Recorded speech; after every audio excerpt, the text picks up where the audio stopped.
guys, eto bagong experiment ko. Ito first time kong gagawa nito. Gagawa tayo ng ube jam or halaya. Ito guys, binili ko kahapon, ube. Yan. So bago ko siya pakukuluan, babalatan ko daw muna ito. Okay, let's go. Ito na guys, binalatan ko na. Hala guys, ang hirap pala balatan nito at saka medyo makate. Kaya pala yung nakita ko, nag-gloves talaga siya. Tapos madulas. Nadala ko dati, ito pag nagugulay kami sa probinsya, hinahalo din namin to sa gulay eh. Ito daw yung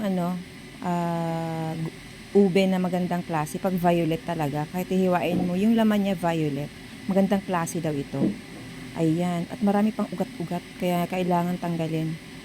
Ayan, bago daw pala ito, hihiwain ng maliliit, para pag durugin, mabilis lang, at saka kailangan malambot. Ayan, hinihiwa ko ng maliliit yan, bago pa kukuluan. Hirap ako maghiwa kasi madulas. So, oo, madulas siya. At saka yung 1 kilo, madami na rin pala.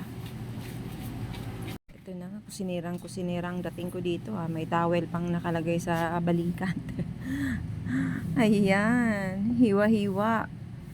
Ay, nako. Matrabaho din pala ito. Ayun, oh.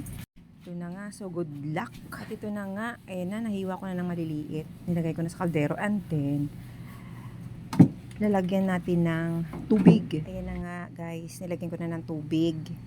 At yan, tara, isalang na natin. At ito na guys, malambot na siya.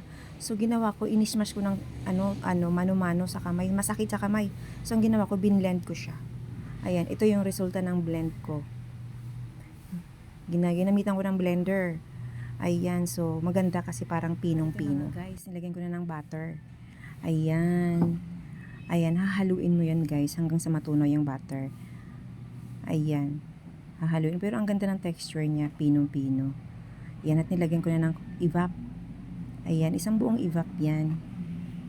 1 kilo ha, 1 buong evap. And then condense. Ang tagal naman matanggal ng condense. Ayan, evap and condensed butter.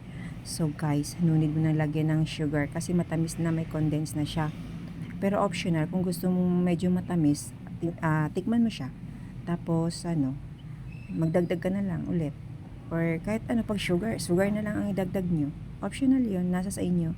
Ayan guys, ayan. So ngayon guys, lulutuin natin yan ulit. Ayan, kasi medyo malabnaw pa siya, diba? Ayan, lulutuin natin ulit yan hanggang sa lumapot na siya, as in lapot talaga. Ayan, halo-halo guys. Naku guys. Hindi pala basta dito magluto. Ang hirap pala talaga haluin. Kaya pala guys, yung mga binibenta mahal. Kaya nakakapagod at saka magastos. Nakakangalay sa kakahalo guys. Kaya halo-halo ka talaga, walang tigil sa halo. Eto na guys, luto na siya. Okay na to, 'di ba, kumonte?